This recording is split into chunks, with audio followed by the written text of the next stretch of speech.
RTGA, mieux qu'une chaîne, un monde.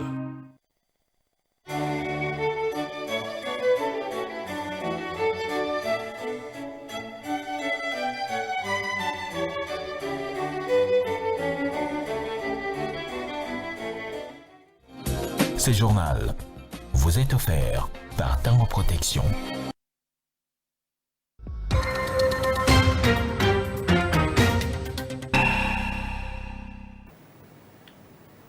Bonjour à tous, mesdames, messieurs, bienvenue dans ce journal. Dans l'actualité, 3 civils tués, c'est le bilan provisoire d'une nouvelle attaque des terroristes ougandais à Dieppe ce week-end dans la localité de Oumu, chefferie de Walese-Vonkoto, territoire de Roumo en Ituri. La société civile locale qui rapporte la nouvelle révèle que cette attaque a entraîné une paralysie des activités socio-économiques ce dimanche dans cette partie du territoire du Roumo. Il faut rappeler que ces nouvelles violences surviennent une semaine après les massacres de 43 personnes perpétrés par ces mêmes terroristes. C'est malgré les opérations menées conjointement entre le FARDC et l'UPDF dans la région. La République démocratique du Congo a commémoré samedi 2 août 2025 pour la 3e fois la journée nationale du Génocide, les génocides congolais pour les gains économiques. Cette journée, initiée par le gouvernement depuis maintenant 3 ans, vise à rendre hommage à des dizaines de millions de Congolais morts à la suite des guerres et autres conflits armés qui endeuillent la République démocratique du Congo depuis près de 3 décennies déjà, et pour que ces crimes ne tombent pas dans les oubliettes, cette journée du 2 août rappelle les souvenirs macabres des atrocités dont les principales mobiles restent l'exploitation illicite des ressources naturelles de la RDC. Suivez l'extrait du discours du chef de l'État Félix Antoine Tshisekedi lors de cette cérémonie. Le massacre survenu il y a quelques jours, encore dans les environs de Djougou, en Ituri, en est une parfaite illustration. Selon les Nations Unies, plusieurs dizaines de paysans ont été froidement assassinés alors qu'ils cultivaient leurs champs. Ce drame, rapporté par les médias internationaux, vient cruellement nous rappeler que le Génocide n'est pas qu'un épisode du passé. Il continue de se perpétuer dans le silence et l'indifférence. Il menace à chaque instant les efforts de paix que nous avons engagés avec détermination. Il met en péril l'élan historique impulsé par l'accord de Washington, conclu sous l'égide du président Donald Trump, pour mettre un terme à près de 3 décennies de violence à l'est de notre pays. La mémoire et la justice ne relèvent pas du passé, elles orientent notre avenir. Résolu à faire triompher la vérité, j'ai engagé notre nation dans un plaidoyer de haut niveau pour la reconnaissance internationale du Génocide. Car il est temps de rompre le silence, de lever les tabous et d'affirmer avec gravité et clarté une vérité trop longtemps étouffée en démontrant juridiquement que plusieurs massacres perpétrés répondent aux critères définis par la Convention 1948 sur la prévention et la répression du crime de génocide. En tant que garant de la nation, j'assume pleinement cette responsabilité. Il ne s'agit ni de chercher un statut victimaire, ni de quémander une reconnaissance. Il s'agit de rétablir une vérité historique occultée et d'exiger justice au nom de notre dignité. Et je le En politique, lors des échanges avec le présidium de l'Union sacrée de la Nation tenus samedi 2 août 2025, le président de la République, Félix Antoine Tshisekedi, a confirmé la formation imminente d'un nouveau gouvernement qui se distinguera par sa taille réduite. Pour Félix Antoine Tshisekedi, ce gouvernement sera marqué par une large ouverture intégrant des représentants de l'opposition et de la société civile, une démarche en tout cas qui vise à promouvoir, selon certaines sources, l'inclusivité et à renforcer la cohésion nationale dans un contexte où le pays fait face à des défis politiques et sécuritaires complexes. Du 1er au 7 août est organisée par l'UNICEF la Semaine mondiale de l'allaitement maternel.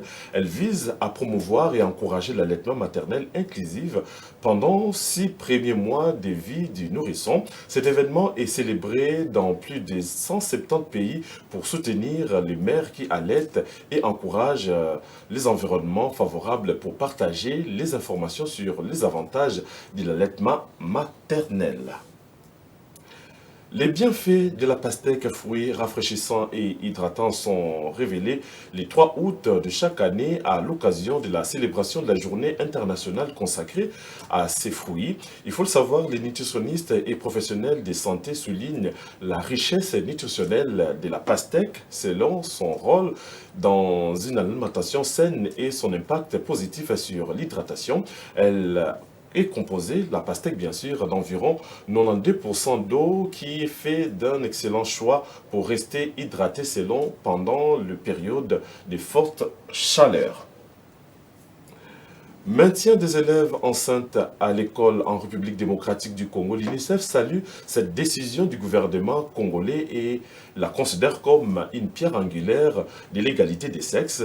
Les Nations Unies appellent cependant à l'engagement de tous les acteurs à s'attaquer aux normes sociales qui visent à limiter l'égalité des sexes et à défendre les droits fondamentaux à une éducation de qualité pour tous. Les détails dans ces commentaires que je vous propose de suivre. Dans un communiqué rendu public le vendredi 1er août 2025, les Nations Unies appellent à l'engagement de tous à s'attaquer aux normes sociales limitant l'égalité des sexes et à défendre le droit fondamental à une éducation de qualité pour tous. Selon John Agbor, représentant de l'UNICEF en République démocratique du Congo, garantir le droit inaliénable à l'éducation pour toutes les filles, y compris celles confrontées à une grossesse, constitue une pierre angulaire de l'égalité des sexes et le développement durable. Trop longtemps, des normes sociales restrictives et des violences ont compromis l'avenir éducatif de nombreuses jeunes filles, les empêchant de réaliser pleinement leur potentiel. Ces nouvelles mesures marquent une avancée décisive vers plus de justice et d'autonomisation. Pour l'ONU, cette directive vise à garantir l'accès équitable à l'éducation pour tous les élèves et ne laisser pour compte principe fondamental pour lutter contre les discriminations. Elle répond à une problématique persistante dans laquelle des filles se voyaient exclues du système scolaire en raison d'une grossesse. Il s'agit d'un progrès majeur, d'autant plus que ces grossesses sont souvent liées à un manque d'autonomie corporelle, à une information insuffisante, ainsi qu'à des actes de violence et d'agression sexuelle dont elles sont victimes. Les Nations Unies appellent également la société civile à jouer un rôle actif dans cette dynamique de changement en s'attaquant aux normes sociales limitant l'égalité des sexes et en défendant le droit fondamental à une éducation de qualité. Permettre à chaque adolescente de développer pleinement son potentiel est un levier essentiel pour le développement durable. L'égalité des sexes est un catalyseur clé de l'atteinte des objectifs de développement durable et beaucoup reste à faire, soutient l'ONU. Dans notre page rétrospective des informations qui ont marqué la semaine, eh bien, le Conseil national de suivi de l'accord et du processus électoral, SANSA, a recommandé au gouvernement de faire surseoir les procès contre l'ancien président de la République, Joseph Kabila, au nom de la réconciliation nationale et pour ne pas empêcher les dialogues nationaux inclusifs en gestation et de ne pas atteindre ses objectifs. Les greffes lui reprochées seront ainsi examinées pendant les dialogues. Cette recommandation émane de la session ordinaire hebdomadaire tenue le mardi 29 juillet à Kinshasa sous la conduite de son président Joseph Olengankoy. Un commentaire de Jacques Moulouba. S'agissant du processus de réconciliation nationale, 58 ans après l'indépendance du pays, le peuple congolais et toute l'Afrique ont salué avec allégresse la passation pacifique du pouvoir entre l'ancien président Joseph Kabila Kabange et son successeur, M. Félix Tshisekedi Tshilombo. Ces deux grandes personnalités ont fait naître un grand espoir dans l'esprit du peuple congolais que la RDC entrait définitivement dans le concert des nations démocratiques, tel a été le combat de nos pères de l'indépendance. Mais c'est avec amertume et consternation que les Congolais assistent à l'effondrement de l'espoir né en 2019 de la première alternance pacifique, un président sortant et un président entrant marqué par la montée de l'intolérance, les reculs de la liberté d'expression, l'exil et le déplacement massif des acteurs politiques et sociaux sur l'ensemble du territoire national, de l'Est et de l'Ouest, de part et d'autre. La naissance et la résurgence des rébellions et des groupes armés. Au moment où la population est attachée fondamentalement à la République, chaque fois qu'une personne émet une opinion, ceux qui ne la partagent pas ont tendance à la considérer comme partisane de la rébellion ou du pouvoir. En ce moment où les Congolais ont les yeux tournés vers un dialogue national inclusif, où les filles et fils de ce pays vont se retrouver pour débattre de la crise multiforme que traverse le pays, le CENSA juge inopportune l'ouverture d'un procès devant la haute cour militaire contre l'ancien président de la République, Joseph Kabila Kabange, ce qui risque de fracturer la nation en la divisant davantage, nous éloignant ainsi des objectifs tant attendus du dit dialogue. Le CENSA recommande au gouvernement de faire surseoir le procès contre l'ancien président de la République, estimant que toutes ces questions seront versées au dialogue qui prendra des décisions qu'il jugera utiles pour l'intérêt supérieur de la nation. Le souci majeur du CENSA est de voir le président en exercice et l'ancien président se surpasser en pensant aux souffrances de la population et pour ne pas hypothéquer les futures alternances politiques dans notre pays. Le CENSA rappelle par ailleurs à tous les compatriotes que la Constitution interdit formellement toute prise ou exercice de pouvoir en violation justement de la Constitution. Enfin, conformément à la décision de la plénière du 19 juin 2025 et au regard des impératifs de la réconciliation, la mission de rapprochement entre Kinshasa et Goma demeure d'actualité. Tenant compte des contraintes de la trésorerie, la plénière demande au président du CENSA de prendre toutes les dispositions utiles pour que la mission se réalise avec une délégation restreinte. S'agissant des pourparlers de Doha, le CENSA constate une grande divergence d'interprétation de la déclaration de principes par leurs signataires. De plus en plus, un écart se creuse entre les dispositions de la dite déclaration de principes et les discours développés sur le terrain. Les mesures de confiance et les décrispations ont laissé place aux accusations et menaces de reprendre les hostilités. Le CENSA déplore cette situation qui risque de compromettre la mise en œuvre de la dite déclaration de principes. C'est pourquoi, dans le but de rendre fidèlement et dans la transparence les conclusions des pourparlers entre les délégués du gouvernement et de l'AFC M23, le CENSA recommande la présence des délégués des institutions de la République, notamment l'Assemblée nationale et le Sénat, ainsi que les représentants de la société civile à titre d'observateurs à chaque rencontre. Réunis à Kigali, capitale de la République du Rwanda, les membres de l'association des conférences épiscopales de l'Afrique centrale ont condamné fermement les massacres des chrétiens imputés à l'activisme des groupes armés survenus le dimanche 27 juillet 2025 au cours du culte dominical de la paroisse des Komanda dans la diocèse de Bunia. Ils assurent leur proximité spirituelle aux parents, proches et familles des victimes.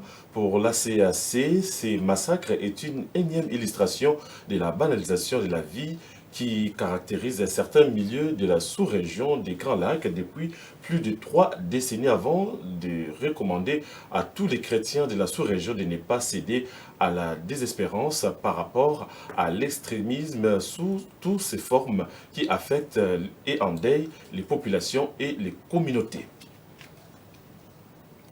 Des avancées notables ont été enregistrées et présentées aux travaux de la 11e session de la Commission spéciale défense et sécurité République démocratique du Congo.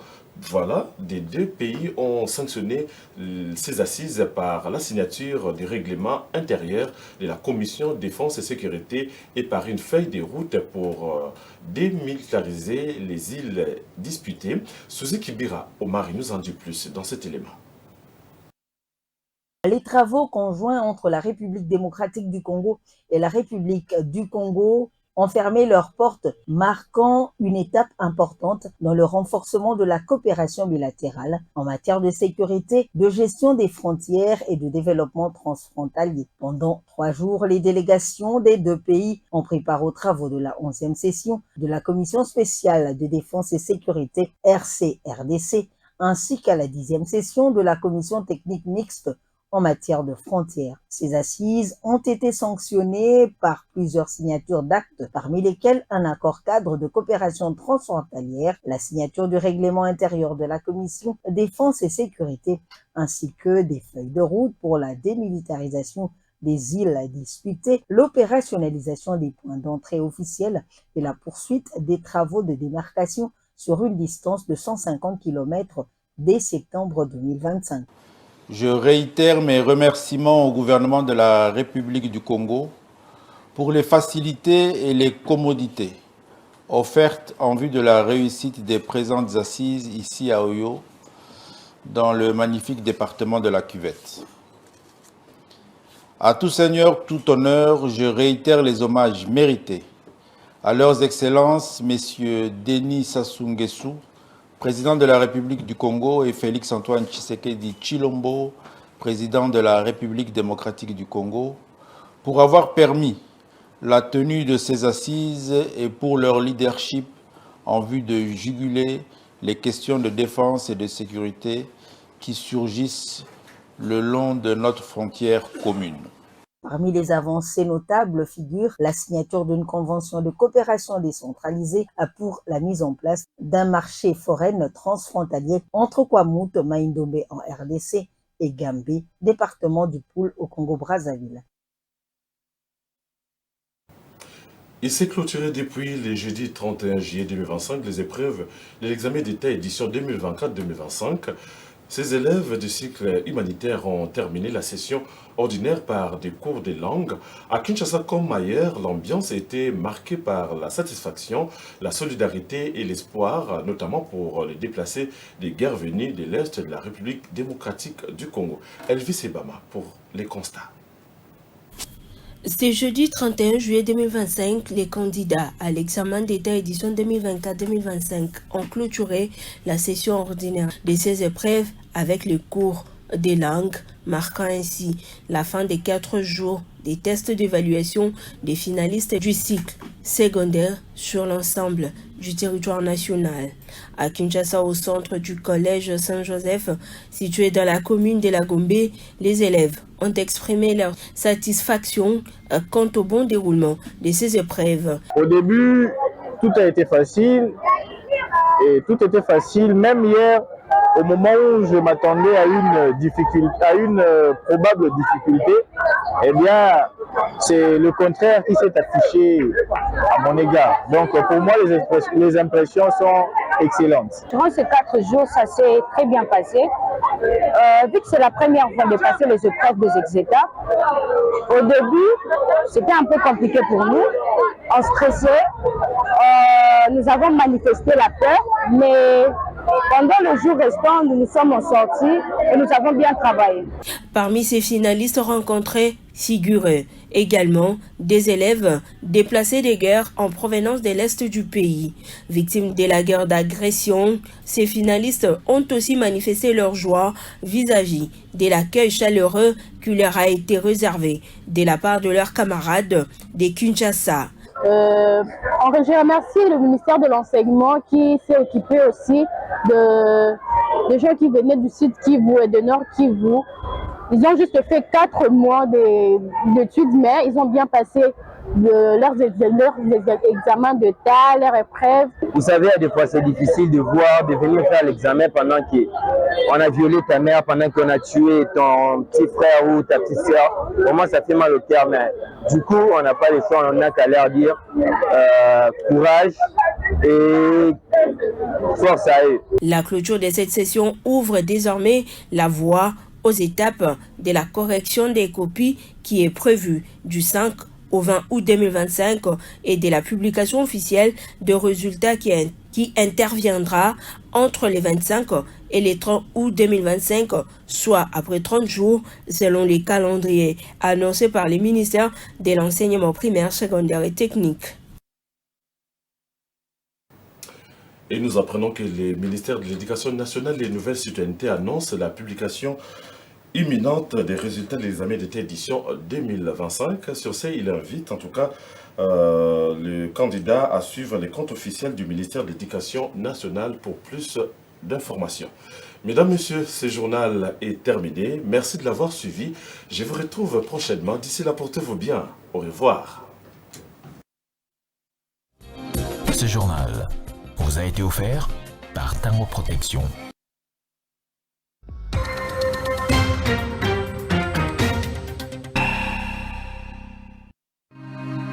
RTGA, mieux qu'une chaîne, un monde. RTGA, mieux qu'une chaîne,